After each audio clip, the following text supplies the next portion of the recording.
Bismillahirrahmanirrahim. Assalamualaikum warahmatullahi wabarakatuh. Teman-teman, selamat datang di dalam Ramadan series kita dengan tema Beningkan dari Hati. Kali ini saya ingin sharing dengan teman-teman tentang keutamaan dan keajaiban di dalam zikrullah ataupun zikir kepada Allah Subhanahu wa taala. Allah Subhanahu wa taala berfirman di dalam Al-Quran. Di dalam ayat tersebut Allah Subhanahu wa taala menjelaskan tentang ciri orang-orang yang cerdas atau disebut dengan istilah ulul albab. Ulul albab itu artinya orang yang memiliki pikiran yang cerdas, perasaan yang peka, dan hati yang lembut. Sehingga Allah Subhanahu wa taala memberikan mereka gelar dengan nama ulul albab. Nah, apa ciri-ciri orang yang ulul albab ini? Orang yang peka, orang yang hatinya halus atau lembut, orang yang pikirannya cerdas ataupun brilian. Siapa mereka? Apa ciri-ciri mereka? Ternyata salah satu di antara ciri-ciri mereka adalah yadhkurunallah. Mereka selalu mengingat Allah. Selalu mengingat Allah yang Allah istilahkan dalam keadaan qiyaman wa qu'udan wa ala junubihim. Dalam keadaan mereka berdiri, dalam keadaan mereka duduk, dan dalam keadaan mereka berbaring. Ini adalah sebuah ilustrasi bahwa mereka mengingat Allah itu bukan hanya ketika sholat, tetapi mereka mengingat Allah dalam kehidupan mereka, apapun kondisi yang sedang mereka jalani. Mereka selalu mengingat Allah, dan itulah ciri orang yang cerdas. Nabi SAW mengatakan perumpamaan orang mukmin yang berzikir kepada Allah Subhanahu wa taala itu adalah seperti perumpamaan orang yang hidup. Sedangkan orang yang tidak mengingat Allah atau berzikir kepada Allah itu seperti orang yang mati. Artinya kehidupan hati seseorang, jiwa seseorang itu ada di dalam zikrullah.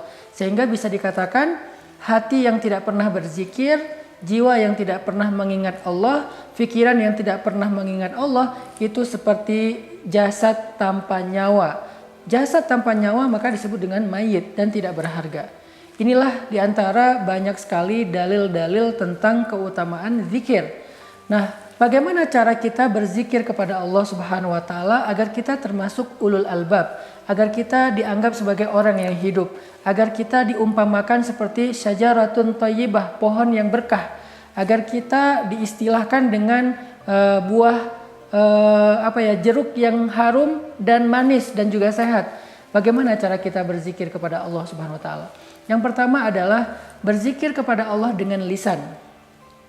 Berzikir kepada Allah dengan lisan itu artinya kita selalu mengawali segala sesuatu dalam kehidupan kita dengan menyebut nama Allah.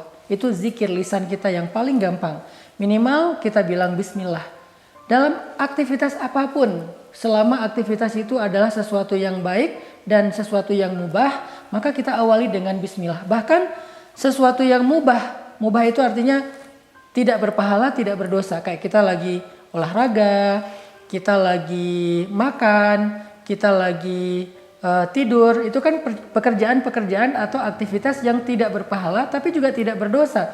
Ketika kita melakukannya dengan menyebut nama Allah di awal, maka semua itu bernilai ibadah di sisi Allah Subhanahu wa taala. Bayangin teman-teman berangkat tidur tapi tidurnya bernilai ibadah. Teman-teman makannya bernilai ibadah. Teman-teman jalan keluar rumah, berangkat ke tempat kerja dan seterusnya, bahkan sekedar nongkrong bareng dengan gengnya, bareng dengan bestinya, kalau diawali dengan bismillah, menyebut nama Allah atau mention Allah, maka semua itu akan bernilai pahala dan ibadah di sisi Allah Subhanahu wa taala. Itulah kenapa zikir adalah sesuatu yang sangat berharga, dan zikir itu enggak terlalu sulit sebetulnya. Kalau kita memahami betapa banyak zikir-zikir yang ringan tetapi bernilai kebaikan yang sangat besar di sisi Allah Subhanahu wa taala. Salah satunya adalah zikir dengan menyebut bismillah di awal setiap aktivitas kita. Kemudian kita juga bisa zikir lisan dengan cara menyebut nama Allah dalam hal-hal yang lain selain mengawali sebuah aktivitas. Misalnya ketika kita takjub melihat sesuatu, kita mengatakan Masya Allah, kita katakan Subhanallah. Ketika kita dalam keadaan lemah, kita bilang La haula wa la quwata illa billah. Ketika kita ngerasa sendiri, kita bilang Hasbiyallah wa ni'mal wakil. Ketika kita gelisah atau ketika kita merasa nggak nyaman, kita katakan A'udzubillahi minasyaitonirrajim. Banyak lagi kalimat-kalimat yang di dalamnya ada nama Allah, maka itu bermakna zikir. Dan kata Nabi, segala sesuatu yang di dalamnya ada nama Allah, maka Allah akan berikan keberkahan dan kebaikan. Ini adalah contoh-contoh dari zikir lisan. Nanti ada lagi zikir lisan yang ringan tetapi besar sekali pahalanya di sisi Allah. Kata Nabi, kalimatan khafifatan alal lisan, saqilatan fil mizan, habibatan ilar rahman. Ada dua kalimat yang diucapkan dengan lisan itu ringan banget, tetapi dia sangat berat timbangan kebaikan atau pahalanya di sisi Allah dan juga sangat dicintai Allah kalimat ini. Apa dia? Subhanallahi wa bihamdi, subhanallahil azim. Jadi teman-teman, sehari sekali aja subhanallahi wa bihamdi, subhanallahil azim itu udah luar biasa, bisa memberatkan timbangan kebaikan kita dalam satu hari itu loh. Apalagi kalau teman-teman bisa mengatakannya lebih dari sekali. Teman-teman juga bisa zikir lisan setelah sholat. La ilaha illallah, kemudian subhanallah, alhamdulillah, Allahu akbar 33 kali, dibiasain after sholat. Ini semuanya adalah bentuk zikrullah yang bernilai kebaikannya luar biasa dan juga bukan sekedar pahala kebaikan di akhirat, tetapi juga berbentuk keberkahan dan kebaikan dalam kehidupan kita di dunia. Yang kedua, setelah kita berzikir dengan lisan, ada juga varian zikir hati atau zikir qalbu. Gimana sih zikir hati ini? Allah Subhanahu wa taala berfirman, alladzina idza dzukirallah wajilat qulubuhum. Orang yang kalau ingat Allah, hati mereka jadi bergetar. Nah, ini hatinya yang bergetar, gimana cara kita berzikir dengan hati sampai hati kita bergetar? Zikir hati itu bukan sekedar kita ngucapin nama Allah, tetapi tiba-tiba kita ingat, oh kan ada Allah.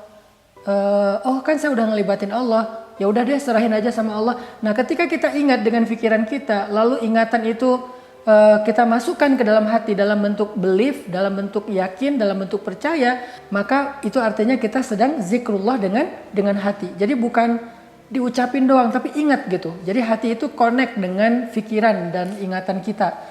Misalnya kita lagi berharap sesuatu, tetapi khawatir bisa nggak saya mendapatkan itu. Tiba-tiba ingat nih, tapi kan Allah Maha Kuasa. Ya udah deh, saya percaya aja sama Allah, selama itu baik pasti Allah akan berikan untuk saya. Itu namanya zikir hati. Atau ketika kita sedang dapat musibah, tiba-tiba kita ingat Allah, Allah pasti mau menggantinya dengan yang lebih baik dari ini kalau saya sabar dan saya ridho. Itu namanya zikir hati. Ketika kita mau berbuat dosa, tiba-tiba ingat Allah, jadi mengurungkan niat kita untuk berbuat dosa, jadi nggak berbuat dosa lagi, maka itu adalah zikir hati. Orang yang kalau hatinya berzikir diawali dengan mengingat Allah, maka insya Allah hatinya akan menjadi tenang. Allah Subhanahu wa taala berfirman, ala bidzikrillahi tatmainnul qulub. Bukankah dengan mengingat Allah hati menjadi tenang? Jadi zikir hati itu artinya kita ingat Allah, bahwa Allah Maha Kuasa, Allah Maha Baik, Allah Maha Kaya, Allah Maha nggak tega, Allah Maha Pengasih, Allah Maha Penyayang, Allah Maha Penerima Taubat. Segala kebaikan Allah kita ingat sesuai dengan konteks masalah yang sedang kita hadapi.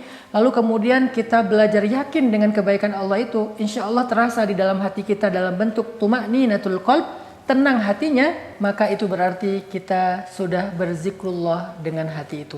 Semoga dengan dua bentuk zikir ini kita bisa mulai menjalankannya sedikit demi sedikit dalam kehidupan kita. Mulai dari zikir lisan, sebutkan nama Allah dalam segala aktivitas kita, sebutkan nama Allah dalam setiap ekspresi kita, takjub, sedih, senang, happy, segala macam.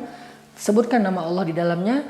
Kemudian yang kedua adalah zikir hati dan pikiran dengan cara kita ingat-ingat nih kebesaran Allah, kebaikan Allah. Kemudian belajar yakin dengan semua kebaikan Allah itu sehingga terasa hati kita menjadi tenang. Dengan demikian insya Allah kita udah punya sebuah amalan riyadhah yang menjadi modal kebahagiaan kita di dunia bahkan di akhirat. Barakallahu fikum.